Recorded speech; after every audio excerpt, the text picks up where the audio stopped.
Good morning all of you. कैसे हैं आप लोग? अच्छे होंगे। तो एक बार मैं आप लोगों के लिए पुनः आया हूँ अपने यूट्यूब चैनल के माध्यम से। आपको क्रैश कोर्स की व्यवस्था मैं आपको देने के लिए इच्छुक हूँ और मेरा विचार यहाँ तक कर रहा है जिसमें मैं आपको वो सारी चीज़ें दे दूँ। तो जैसा पेंडेमिक दौर चल रहा है और इस दौर में जो जहाँ है उन्हें दिक्कतों का सामना करना पड़ रहा है, तो हम भी इसमें चाह रहे हैं कि आप लोगों के लिए थोड़ी सी एक अच्छी शुरुआत मैं कर दूं ताकि आपके लिए काफ़ी सुगम हो जाएगा, आसान हो जाएगा। और मेरे दोस्त, आप लोग जहाँ भी रहो बस मेरे वीडियो से लगे रहो। देखो, सिलेबस को अपडेट करने की जिम्मेवारी हमारी रहेगी, अंग्रेजी फुलफ़िल करने की जिम्मेवारी हमारी रहेगी। तो मैं आपको चाहूँगा कि आपको पूरी की पूरी सिलेबस जो है कंप्लीट करा दें और अंग्रेजी में निपुण बना दें। तो हमको बैठना नहीं है, सबसे पहले हमको सिलेबस पे कमांड करने के लिए हमको सिलेबस जानना पड़ेगा कि हमें सिलेबस पढ़ना क्या क्या है। तो आपको जैसा कि जानकारी है उस जानकारी के ख्याल से मैं आपको बताऊं तो आपके बोर्ड में जो एग्ज़ाम जो होते हैं वो एग्ज़ाम को 2 पैटर्न में बांटे गए हैं। पहला पैटर्न जो होता है जो हमारे ऑब्जेक्टिव बनते हैं और दूसरा पैटर्न हमारे सब्जेक्टिव बनते हैं। तो भाई आपके लिए बेहतरीन अपॉर्चुनिटी है कि आप इन ऑब्जेक्टिव में से भी 50 में से 49 नंबर लाएँ, 50 = 50 लाएँ। और मेरे साथ लगने का मतलब है कि 98 क्रॉस करना है। अदरवाइज बहुत सारे शॉप हैं, अंग्रेजी वाले शॉप बहुत सारे हैं, कहीं भी लग सकते हैं। क्योंकि अधिकांश लड़के, आप लोगों में अधिकांश लड़के ये सोचते हैं कि हमें तो अंग्रेजी पढ़ना है, कोई भी कर दे, कहीं भी पढ़ ले। बाबू, सबसे पहले मैं आपको बता दूं कि एक मामूली सा एक मोबाइल फ़ोन जो होता है वो आपके 4 दिन 5 दिन के बाद अपडेट मांगते हैं। क्या मांगते हैं? अपडेट। हाँ, शाबाश, अपडेट मांगते हैं। और हमारे जितने भी ओल्ड टीचर लोग हैं, अब आप समझ लो, ज़्यादा तो कुछ कह नहीं सकते हैं, कितने लोग अपडेट होते होंगे ये आपको तो खुद समझना है। तो हर चीज़ की अपनी एक वो होती है, एक्सपायरी डेट होती है। भाई कब तक आप ना इशारों में बात हो तो ज़्यादा अच्छी रहेगी। चलिए बात करते हैं, हम सिलेबस को कैसे दिखाते हैं, आप तक कैसे लेके आते हैं वो आप समझेंगे, ठीक है। तो सिलेबस, सबसे पहले 12th का सिलेबस, ये जो 12th होते हैं इसके इंग्लिश जो है उसको हम 2 पार्टों में बांट देते हैं। पहला पार्ट आपको समझना है कि पहले पार्ट को हम क्या कहते हैं। पहले पार्ट को हम ऑब्जेक्टिव का नाम देते हैं और दूसरे पार्ट को हम सब्जेक्टिव का नाम देते हैं। तो हम दोनों ही पार्ट को समझेंगे। ये रहा हमारा ऑब्जेक्टिव, और ऑब्जेक्टिव में कितने नंबर के रहेंगे बॉस? 50 मार्क्स के। कितने नंबर के? 50 मार्क्स के। तो भाई सब्जेक्टिव कितने मार्क्स के रहेंगे? ये रहा सब्जेक्टिव, कितने मार्क्स के? तो इन्हें भी आप समझ लो, सब्जेक्टिव भी ये 50 मार्क्स के हो जाएंगे। तो आप एक एक करके इस पे काम करना और एक एक करके ये सारी चीज़ें मैं आपको प्रोवाइड करा रहा हूँ। हम प्रोवाइड में ये भी कर सकते हैं कि इस ऑब्जेक्टिव में हमारे 2 हिस्से निकल के आते हैं, एक तो बुक आते हैं और दूसरा क्या आता है? ग्रामर आता है। दूसरा क्या आता है? ग्रामर आता है। तो आप अच्छी तरह से समझना, क्या 50 मार्क्स जो मेरे बनते हैं क्या केवल बुक से आते हैं? क्या मेरे केवल ग्रामर से आते हैं? नहीं, ऐसा नहीं होते हैं। हम बुक से भी क्या करते हैं, बुक में भी हमारे 2 पैटर्न होते हैं।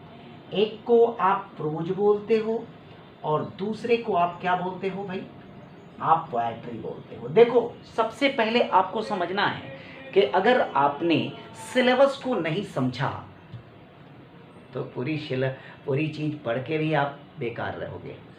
आपको कैसे समझ में आएगा कि मुझे क्या पढ़ना है क्या नहीं पढ़ने हैं। 12th में तो कितने मार्क्स के क्या आते हैं ये भी तक बच्चों को पता नहीं होते हैं। अरे गलत बोल रहा हूँ क्या?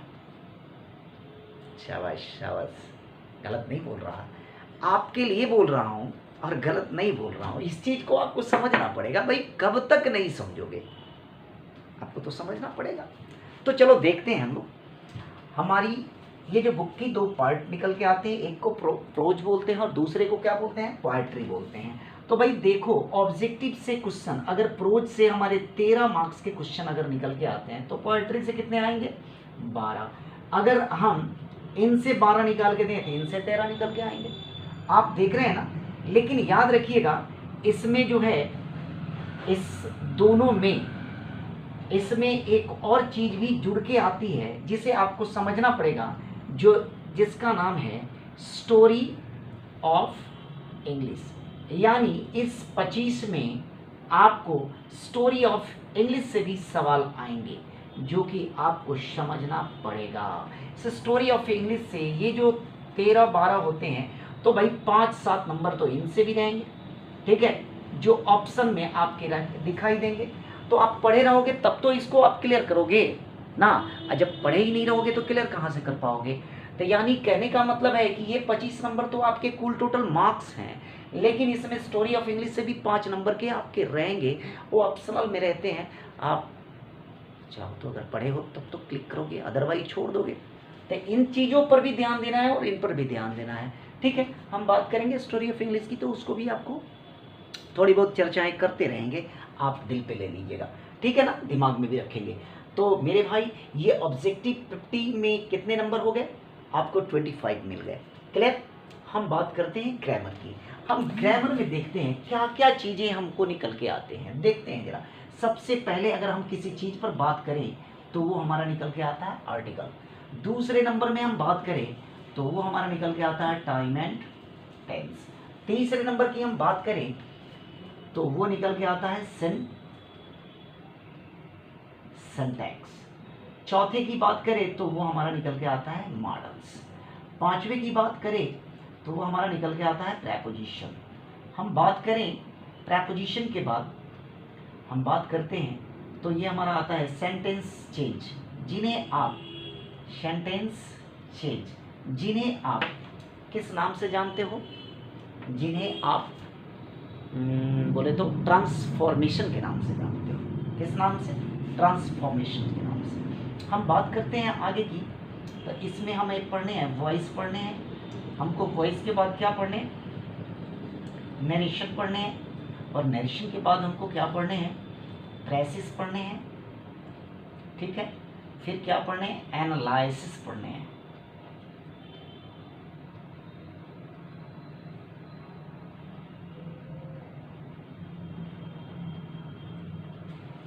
और एनालिसिस के बाद आपको मैं एक पार्ट और डाल दूँ जिसे हम कहते हैं फ्रेज। तो आप देख सकते हैं ये सारी चीज़ें आपको इसमें पढ़ने हैं जो 25 मार्क्स लेके खड़े हैं। इनको पढ़ेंगे तो हमको 25 मार्क्स। हम कुछ बातें और भी डाल दें, क्वेश्चन टैग डाल दें, हम डिग्री डाल दें, हम रिमूव टू डाल दें, ठीक है। इनसे जो है कितने नंबर आएंगे, 25। तो आप क्लियर कर लिए, 25 इनसे 25 इनसे equal to 50 marks, clear, no doubt. अब आप देखेंगे, टेक अ टाइम प्लीज, आप इसको आप कंप्लीट करें। तो मैं तब तक आपका वेट करता हूँ, कितनी जल्दी आप कर लेते हो, फिर मैं बात करता हूँ आगे की।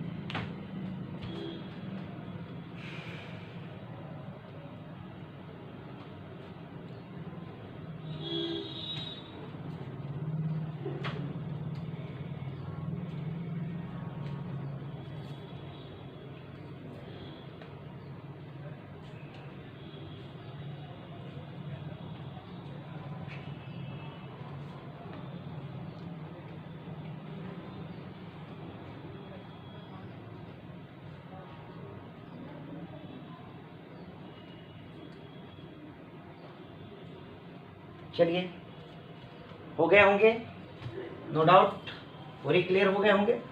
चलिए बात करते हैं, इस ऑब्जेक्टिव को पूरा करने के बाद हमारा नंबर सब्जेक्टिव पे आके टिकता है, और हम सब्जेक्टिव में क्या होते हैं उस सब्जेक्टिव पे हम काम करेंगे। ठीक है, तो सब्जेक्टिव पर जब हम काम करते हैं तो हमें जानना होता है कि सब्जेक्टिव से कितने नंबर के क्या आते हैं, उन्हें हम समझते हैं। तो भाई सब्जेक्टिव का पहले सवाल कौन चीज से निकल के आते हैं। चलिए पहला नंबर सवाल आपको पूछता है क्या कि right and essay of any one. आप जज कर लेना, नंबर आपको मिलेंगे कितने नंबर, तो 8 नंबर के ये सवाल आएंगे। यानी कहीं ना कहीं एक ऐसे लिखने का अगर बात आती है तो आपको कितने नंबर मिलेंगे, केवल और केवल 8 नंबर। तो मेरे भाई ये राइटिंग सेक्शन है, इसमें आपको तो लिखना पड़ेगा, और जब तक आपकी भाषाएं कंप्लीट नहीं होंगी तब तक आपकी राइटिंग में नंबर नहीं मिल सकते हैं। इसलिए मैं चाहूँगा कि आपकी राइटिंग पावर स्ट्रांग हो सके। ठीक है, आप जितने प्रैक्टिस करेंगे उतना ज़्यादा आपको जो है आगे लेके जाएगा। चलिए बात करते हैं, इसमें ऑप्शन कितने मिलेंगे आपको। तो ऑप्शन मैं बात कर दूं, अगर पेंडेमिक कंडीशन रहा, अगर ऐसे ही कंडीशन रहा तो हो सकता है जैसे पिछली बार बिहार गवर्नमेंट ने आपको जो है डबल ऑप्शन दिया था, अगर ऑप्शन हमारे पास आते हैं 5 ऑप्शन तो अब मिलेंगे 10 ऑप्शन।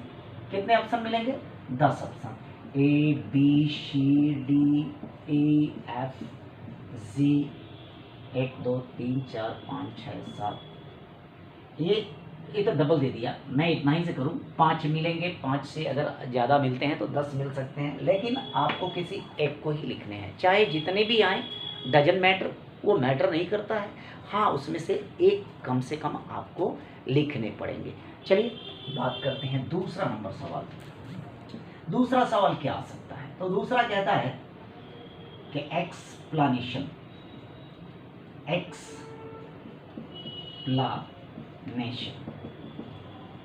ठीक है, एनी ऑफ एनी वन।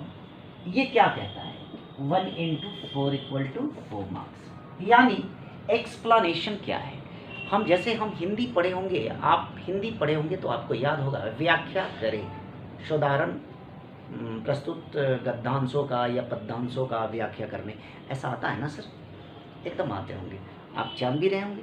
तो इनका जो है हम लोग क्या करते हैं, व्याख्या करें। व्याख्या करने के लिए आपको श्रृंगार करना पड़ेगा, उसको कैसे हम सजाएंगे, कैसे लिखेंगे, इस पर हमें काम करने पड़ेंगे। यानी कि ये 4 मार्क्स के आएंगे, और दोनों तरफ से आएंगे, ये बात याद रखिएगा, ये दोनों तरफ से ही आएंगे। पहला प्रोज से भी आएंगे और दूसरा पोएट्री से भी आएंगे। तो प्रोज से भी आएंगे तो 4 मार्क्स, और पोएट्री से भी आएंगे तो 4 मार्क्स, आपको समझना पड़ेगा। यानी दोनों ही मैटर को हमको देखना पड़ेगा, और दोनों ही मैटर के लिए हमको 4 मार्क्स कंप्लीट करने पड़ेंगे। इसलिए हम ध्यान देंगे, इसमें भी ऑप्शन जो है आपको कितने मिलेंगे, 1 2 और 3 ऑप्शन पहले से मिलते हैं, और ज़्यादा मिल जाए तो आपके लिए और अच्छी बात हो जाएगी ना, ज़्यादा मिले तो और अच्छी बात हो जाएगी। हम बात करते हैं तीसरे नंबर की, तो तीसरा भी तो यही कहता है ना, एक्सप्लेन एनी वन। ये भी कितने नंबर का, 1 × 4 = 4। भाई बात करेंगे ऑप्शन की, तो ऑप्शन हमारे कितने मिलेंगे, इसमें 3 ही मिलेंगे। अब तीनों में से आप जिसको भी एक को पसंद कर दो, लिख लो आप जो आपको ज़्यादा अच्छा लगता हो। बोर्ड आपको हो सकता है 6 दे दे, बोर्ड आपको इसमें भी 6 दे दे ना, ये तो बोर्ड के ऊपर है। तो हम लोग की तैयारी ऐसी होनी चाहिए कि बोर्ड कितनी भी दे उससे हमको कोई मतलब नहीं है, हमें तो एक लिखना ही लिखना है, हमको ज़्यादा नहीं। अब ऐसा गलती मत कर देना, तीनों के तीनों लिख देना, तो 4 3 12 नंबर ऐसे नहीं मिलेंगे, केवल एक ही लिखने पड़ेंगे आपको। ठीक है ना, समझ में आ रहा है ना। हाँ चलिए हम बात करते हैं चौथे नंबर की। तो चौथे नंबर में भी हमसे पूछा जाता है कि आंसर एनी 5, यानी 5 क्वेश्चन। आपको बता दूं कि आपने अगर बुक पढ़ा होगा तो बुक में क्या कहता है कि एक पार्ट प्रोज की तरफ से होते हैं और दूसरे पार्ट किधर से होते हैं, पोएट्री की तरफ से होते हैं। तो प्रोज पार्ट से भी 5 मार्क्स के 5 क्वेश्चन आते हैं और पोएट्री से भी कितने क्वेश्चन आते हैं, 5 ही क्वेश्चन आते हैं। तो इन दोनों क्वेश्चनों को आपको जो है 2-2 नंबर के एकदम ब्रीफली आंसर करने पड़ते हैं, एकदम संक्षेप में। ये 40 से 50 वर्ड में आपको नंबर क्या बोलते हैं रिटेन करने पड़ते हैं। तो अगर 40 अबव भी आप कर देते हैं तो डजन मैटर, वो मैटर नहीं है, लेकिन 2 नंबर ही मिलेंगे, इतनी बातें आपको समझ लीजिए, ठीक है। तो ये कितने नंबर का, एक प्रश्न का मार्क कितने रहेंगे, 2 रहेंगे, और किसी 5 का ही आंसर करने हैं, यानी कि 2 × 5 = कितने हो जाएंगे, 10 हो जाएंगे। मेरे भाई समझने में दिक्कत, are you getting my point? देखेंगे भाई, लगे रहना है। और ऑप्शन कितने मिलेंगे, तो आपको मैंने कहा ना 5 इधर से और 5 उधर से, यानी कि आपको 10 ऑप्शन मिलेंगे। चलो भाई 10 ऑप्शन डाल दिया जाए, ABCDE, ये 5 हो गए, FGHI और J, 1 2 3 4 5, चलो ये 10 हो गए। अब बोर्ड आपको 20 दे दे, ये अलग बात है, ये आपके लिए सौभाग्य की बात है ना। हम बात करते हैं 5वें नंबर की। 5वें नंबर की बात क्या करते हैं, 5वें नंबर में क्या पूछ सकता है। 5वें नंबर में आपको जो है, अच्छा ये सारा सवाल कहाँ मिलेगा, सब्जेक्टिव में मिलेगा। और सब्जेक्टिव कौन से ग्रुप में रहेगा, तो ग्रुप डी में रहेगा। ए में क्या रहेगा, ऑब्जेक्टिव रहेंगे, ए में क्या रहेंगे, ऑब्जेक्टिव, और बी में क्या रहेंगे, सब्जेक्टिव। हम बात करते हैं 5वें नंबर। तो 5वें नंबर में पूछता है कि राइट एन एप्लीकेशन लिख दो या राइट अ लेटर लिख दो। आपको मुद्दा दिया रहेगा, राइट एन एप्लीकेशन और राइट अ लेटर। अच्छा उसमें जो है आपको दिया रहेगा कि भाई आप कौन चीज पर लिखोगे, किस चीज पर लिखोगे, किस चीज पर लिखोगे। अगर एप्लीकेशन लिख रहे हो तो किसके यहाँ लिखोगे, एप्लीकेशन प्रिंसिपल के यहाँ लिखना है, हेड मास्टर के यहाँ लिखना है, प्रिंसिपल वीडियो के यहाँ लिखना है, या डीएम साहब के यहाँ लिखना है, या एसपी के यहाँ लिखना है, या किसके यहाँ लिखने हैं। और ज़्यादातर जो क्वेश्चन जो आते हैं तो आपने भी देखा होगा, हमने भी देखा है, ये डायरेक्ट प्रिंसिपल के यहाँ ही आता है। और ज़्यादा से ज़्यादा क्वेश्चन जो है उसमें यही पूछे जाते हैं, 5 दिनों की छुट्टी चाहिए, 10 दिनों की छुट्टी चाहिए। अब ऐसा नहीं है कि यही अगले साल भी, इस साल भी हमारे पेपर में यही आने वाले हैं, ऐसा नहीं है। हम आपको लिखना सिखाएंगे कि कैसे एप्लीकेशन हम लिखते हैं। ऐसा नहीं है कि एक मैंने एप्लीकेशन दिया और आप उससे समझ गए कि हाँ ये एप्लीकेशन है, इसको रट्टा मारो काम क्लियर। अरे भाई अगर उतनी आसान होती अंग्रेजी तो सही में सारे लोग पढ़ के जो है ना विद्वान ऐसे ही हो जाते ना, वैसे उतनी आसान नहीं है, ठीक है। हम बात करते हैं 5वें नंबर के बाद हमारा 6ठा नंबर आता है। देखो 6ठा नंबर क्वेश्चन जो है थोड़ा सा बहुत कॉम्प्लिकेटेड, समझना पड़ेगा, ये कॉम्प्लिकेटेड है। मैं इधर से मार्क्स को ऐड करके दिखाऊं तो पहला 8 हो जाएगा, दूसरा 8 और 4 12, 12 और 4 16, 16 और 10 26, 26 और 5 31, यानी कि 31 नंबर जो है आपको 5 प्रश्न में मिल जाएंगे, ठीक है। 6 7 2 प्रश्न और मिलेंगे, और 2 प्रश्न और मिलेंगे उसमें हम क्या क्या करेंगे। तो पहला मेरा जहाँ तक ख्याल है ये कहता है कि right any 3, right any 3, right नहीं आंसर एनी 3, ये पूछ सकता है, आंसर एनी 3 क्वेश्चन, ये पूछ सकता है। यानी एक जो क्वेश्चन होगा उसका आंसर आप करोगे तो आपको कितने मिलेंगे, 5 मार्क्स मिलेंगे, यानी कि ये कितने नंबर के आएंगे, 15 मार्क्स के क्वेश्चन आएंगे। और इस 15 में आपको क्वेश्चन कहाँ से लिया गया है, बुक से, ग्रामर से, 2 ही पार्ट से लिया गया है। तो बुक मैंने बोला था ना, आपके कौन से एक बुक निकल के आ रहे हैं सामने, स्टोरी ऑफ इंग्लिश निकल के आ रहे हैं। तो उस स्टोरी ऑफ इंग्लिश से भी 15 मार्क्स के क्वेश्चन आते हैं और आप उनमें से जवाब दो ना दो, ये ऑप्शन में आपको मिल जाते हैं। एकदम सिलेबस आपके लाइक लॉलीपॉप बना के दे दिया है, एकदम आप मस्ती नहीं करो। अब 98 नहीं लाओगे तो कितनी लाओगे भाई? सारे सिलेबस तो मैं आपको रख दे रहा हूँ। अब इतने सिलेबस में भी आप कहोगे कि सर नहीं आया, मज़ा नहीं आया, तो कैसे काम चलेगा भाई? इतने भी पोटेंशियल को आप लो करके रखोगे तो काम नहीं चलने वाले हैं। ठीक है, हम बात करते हैं आंसर एनी 3 की बात। तो पहला क्वेश्चन क्या आ सकता है? हम बात करें पहला क्वेश्चन, तो पहला क्वेश्चन कहता है right a summary, right any one summary. अब ये आप इसमें से ऑप्शन कितने रहेंगे? ए बी सी, 3 ऑप्शन दिए जाएंगे। अब 3 के बाद आपको ज़्यादा ऑप्शन मिल जाए, 6 ऑप्शन मिल जाए, ये डजन मैटर, आपके मैटर है। बोर्ड मेहरबान हो जाए, आपको 6 नंबर 6 ऑप्शन दे दे, जैसा कि पेंडेमिक कंडीशन में दिया जाता है, तो आपके ऊपर है कि आपको कितने मिल रहे हैं। यानी कि इसमें से किसी एक को जवाब दिया तो 5 मार्क्स आपको आ जाएंगे। हम दूसरे नंबर की बात करें, या लिखो या लिखो, ये सारे के सारे ऑप्शन दिए जाएंगे, ए बी सी डी ऐसे करके ऑप्शन दिए जाएंगे। बी नंबर में भी पूछेगा राइट अ समरी, यानी आप समझ सकते हैं राइट एनी वन समरी। अब आप तो इतना समझदार जरूर हैं कि अगर ये समरी प्रोज से है तो ये समरी पोएट्री से आएगा। हाँ हाँ हाँ, बहुत बढ़िया बहुत बढ़िया, शाबाश शाबाश। तो ये आपके तीन ऑप्शन आपको मिल रहे हैं, यानी एक जो समरी है आपका प्रोज से हो जाएगा तो दूसरा पोएट्री से, अगर ये पोएट्री से तो ये प्रोज से, कंप्लीट। चलिए अब हम सी नंबर की बात करें। सी में क्या आता है? सी में और डी में और ई में, ये तीनों से सवाल किसके आएंगे? स्टोरी ऑफ इंग्लिश से आएंगे। भाई इसमें से एक सवाल आप आज से ही रट्टा मार लो, जो करना है वो कर लो, रट के पी जाओ, उसको मिक्स करके पी जाओ ना, जो करना है कर लो। एक सवाल तो आने ही आने हैं। इंग्लिश को ग्लोबल इंग्लिश क्यों कहते हैं? क्या कहते हैं? इंग्लिश को ग्लोबल इंग्लिश क्यों कहते हैं? अगर इसको तुमने अगर बना लिया तो ये क्वेश्चन 5 नंबर के तो तुम्हारे आ ही गए, और ये 5 नंबर आपके मिल ही जाएंगे। यानी कि सी डी ई इनसे भी सवाल आएंगे। इन तीनों में से ऐसा नहीं है कि तीनों को लिख दिए काम हो गया, नहीं भाई, सब में से टच करने होते हैं। बोर्ड इतना मूर्ख तो है नहीं कि आप किसी एक पॉइंट को लेके आप काम कर लिए, ऐसा नहीं है। किसी एक पॉइंट को आपको काम करना है। यानी कि ऑप्शन कितना मिला? A B C D E, आपको 5 ऑप्शन मिल गया।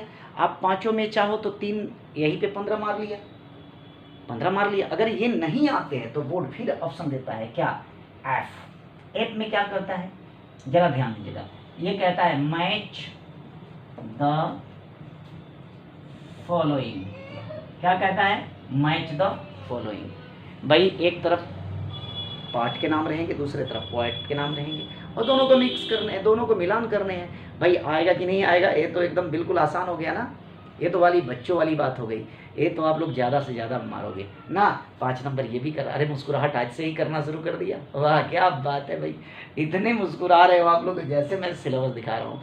भाई सोचो जरा, जस्ट इमेजिन, एक कल्पना करो, अगर मैं डायरेक्ट पढ़ाना शुरू कर देता और सिलेबस नहीं देता तो बताओ आप में से कितने लोग इसको आप समझ पाते कि सही में ये पूछ क्या रहा है, कह क्या रहा है। क्या समझ में आता आपको? नहीं आता, बिल्कुल नहीं समझ में आता। यानी आपको इसको समझना पड़ेगा, ठीक है ना। ये कहता है मैच द फॉलोइंग, ये 5 नंबर के। अगर ये भी दिक्कत करता है तो एक और ऑप्शन आपको मिल गया ना भाई, क्या करना है? Translate into English. अब आप मुझे बताओ ऑप्शन कितने मिले? 1 2 3 4 5 6 7, यानी कि 6ठा नंबर सवाल कितने नंबर का आता है? वो कितने नंबर का भाई? 15 मार्क्स के। कितने नंबर के? 15 मार्क्स के। और 15 मार्क्स में आपने क्या किया? 15 मार्क्स में आपको ऑप्शन कितने मिल रहे हैं? 1 2 3 4 5 6 7, यानी 7 ऑप्शन मिल रहे हैं। क्या 7 में से किसी 3 का प्रश्न का उत्तर नहीं दे पाओगे क्या आप? अगर इतना भी नहीं कर पाओगे तो भाई मुझे बचा लेना, तब मुझे बचा लेना ना, तब तो तेरी दवा मेरे पास नहीं है।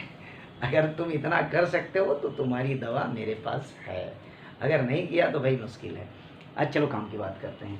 तो बच गया 1 नंबर। अब आप काउंट करो जरा, 15 5 20 10 30 4 34 4 38 38 और 8 46, यानी कि 46 मार्क्स हुए। अब बच गया आपको 4 मार्क्स। तो 4 मार्क्स कहाँ से आते हैं वो जरा मैं दिखा दूँ। ये 7वां नंबर सवाल है। 7वां नंबर क्या कहता है? आंसर ये पूछता है read the passage and answer the question.